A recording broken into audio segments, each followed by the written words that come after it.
Olá, tudo bem? Domingo eu estava assistindo o debate dos candidatos a presidente e muito se falou a respeito da violência contra as mulheres. Eu publiquei esses dias um gráfico mostrando a evolução dessa violência no ano de 2022 em especial. É, e pedindo que as pessoas me enviassem variáveis que possivelmente possam explicar essa violência, né? Recebi algumas mensagens, agradeço, e não vou comentar nada sobre isso por enquanto, porque esse é tema de estudo de uma aluna minha, né? Então, em breve ela vai apresentar o trabalho dela, que está ficando muito bacana. Não que o trabalho esgote o tema, mas vamos deixar que ela fale sobre isso. Eu vou falar de algo mais geral, que são as denúncias do Ligue 180, incluindo as denúncias sobre violência contra a mulher. Tá? Entre outras violências, nós temos a violência contra o idoso, contra a criança, adolescente, contra pessoas com deficiência, enfim, entre outras. E a tendência é tão preocupante quando você olha a violência contra a mulher isoladamente. Tá? Nesse trabalho, nesse projeto, nós iniciamos rodando um modelo linear multinível que não se ajustou muito bem.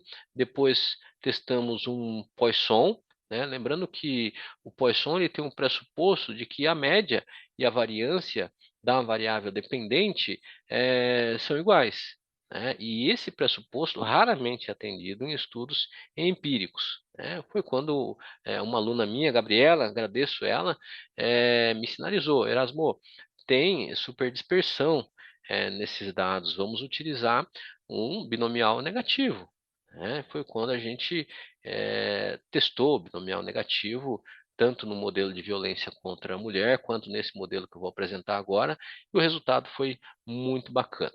Tá? Lembrando, mais uma vez, que o objetivo desses trabalhos é despertar insights, é, para que alunos que estejam na fase de desenvolvimento dos seus TCCs possam utilizar tanto esses dados quanto esses códigos de material de apoio, né? E que sirva também para aqueles alunos que estão iniciando o desenvolvimento do TCC e que ainda não têm ideia do que fazer. Então, é um trabalho e um tema bastante relevante que tem muito o que ser explorado, tá? Então, fiquem à vontade, eu vou disponibilizar os códigos, o banco de dados, e vocês podem trabalhar, incrementar, mudar o que vocês preferirem, tá bom? Eu vou compartilhar a minha tela e na sequência eu já abro aqui o R para a gente apresentar como é que ficou esse modelo, tá? Então vamos entrar aqui. Eu já tinha, obviamente, rodado ele, né? Antes de apresentar, né? Com certeza a gente testa milhares de vezes aqui para que não dê nada errado na hora da gravação, né? E ainda assim, às vezes dá. Carrego aqui então as minhas bibliotecas que eu utilizei, são bibliotecas muito comuns. Carrego aqui o meu banco de dados e na sequência eu faço um summary aqui na minha base apresentando as variáveis que foram utilizadas, né? Utilizei então a minha variável denúncias, que é a variável explicativa, a variável dependente, né? Minha variável y, tá? A minha variável explicada, não explicativa, né? Tem aqui total de vacinas, tem óbitos do Covid, tem o desemprego, tem o renda média, GPM, IPCA, né? Endividamento, essa variável, a variável endividamento, eu fui infeliz em colocar esse nome, que na realidade representa a parcela de pessoas que têm pendências financeiras vencidas há mais de 90 dias. Tá? Isso são dados do Banco Central. Tá? Eu não calculei a inadimplência da forma que o Banco Central calcula, ou seja, qual é o percentual em relação ao total de contratos em aberto, mas eu calculei no sentido de qual que é a parcela da população ou das empresas que tem contratos em abertos, tá? Fiz o LN dos óbitos de Covid, o LN total de vacinas, para facilitar a convergência aqui no modelo, tá? Uma coisa que me chamou bastante atenção foi que o gráfico da violência e o gráfico do endividamento, ou seja, da inadimplência, vamos chamar de inadimplência, são muito parecidos, tá? Esse aqui é o gráfico da violência. Notem que ele inicia aqui mais ou menos em setembro de 2020, tá? Por que setembro de 2020? Porque antes desse período houve uma mudança na metodologia de contagem. Tá? Então dá uma diferença visual muito grande no gráfico, então eu preferi eliminar aquele período. Tá? Notem que a gente começa já numa tendência de alta e que vai se destacar ainda mais aqui no ano de 2022, no começo do ano, explodindo aqui próximo a junho de 2022. Tá? E aí notem agora que o gráfico da variável inadimplência ele é muito parecido. Tá? Então você tem aqui uma leve baixa, né?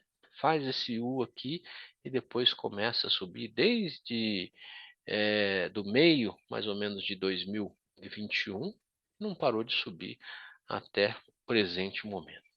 Tá? Então, você observa que claramente há uma correlação entre eles. Né? Vamos dizer que a violência é explicada pela inadimplência, porque isso aqui é só uma correlação, não é um teste de causa e efeito. Né? Mas vamos investigar isso aí através do modelo binomial negativo. Esse aqui é o histograma da minha variável dependente. Notem, conforme eu comentei, que ele tem a concentração dos dados aqui nas primeiras contagens e depois ele tem uma cauda mais longa, o que caracteriza aquela super dispersão. Tá bom? Aqui é o meu diagnóstico a respeito da variância e da média, né? Olhando aqui, nota-se claramente que elas são diferentes, tá? E aqui o teste de Cameron e Trivedi, tá? Esse teste só está disponível no R, através do pacote OverDisp, graças aos nossos caríssimos professores, Rafael, Fávero, entre outros, tá?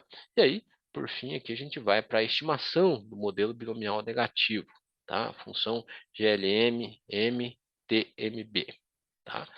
Quais são as variáveis que nós utilizamos aqui? Denúncias, minha variável y, endiv, minha variável a respeito do endividamento, a respeito da inadimplência, minha variável renda média, minha variável LN dos óbitos de Covid, minha variável endividamento aqui no nível de variáveis aleatórias e também o LN de Covid, de óbitos de Covid, também aqui nos efeitos aleatórios. Tá? Então, até aqui eu tenho efeitos fixos, aqui eu tenho efeito aleatório, e aqui é a minha variável contextual, tá? Como é um modelo multinível, a gente usou como contexto os estados, tá? Notem aqui os meus estimadores, né? O que eles me mostram aqui? Que a variável endividamento ou inadimplência, ela tem um impacto positivo na violência doméstica, ou seja, quanto maior o endividamento, quanto maior a inadimplência, quanto maior a tendência de inadimplência, maior vai ser a violência, né? Dentro dessa amostra, obviamente. A renda média, quanto maior a renda média, menor a violência. Notem que ela tem um sinal negativo aqui no estimador. E eu tenho também o LN dos óbitos de Covid. Quanto maior os óbitos, maior a violência doméstica, né? Não vou entrar nos detalhes de como poderíamos interpretar cada uma dessas variáveis, afinal de contas, em um vídeo de 15 minutos é difícil a gente explorar todos esses contextos, né? Mas afinal de contas, eu acho que endividamento, inadimplência, renda, Covid, né, famílias desestruturadas podem, de certa forma, aumentar a violência, né? Então, vamos, caros alunos, explorar esses assuntos aqui e temos a faca e o queijo na mão, tá? Aproveitem, baixem os códigos, baixem o banco de dados e escrevam os seus trabalhos de conclusão de curso dentro de um desses assuntos que é muito relevante, tá? Por fim, nós temos aqui o impacto dos estados, né? Alguns estados impactam negativamente, esses roxos são impactos negativos, enquanto que os laranjas são impactos positivos na violência doméstica. tá? Então, alguns estados têm menor impacto, outros estados, como São Paulo, por exemplo, têm maior impacto, tá bom? Rio de Janeiro, Minas Gerais, né? Talvez em função da população, mas isso deve ser, obviamente, investigado, tá bom? É isso, aproveitem, e muito obrigado.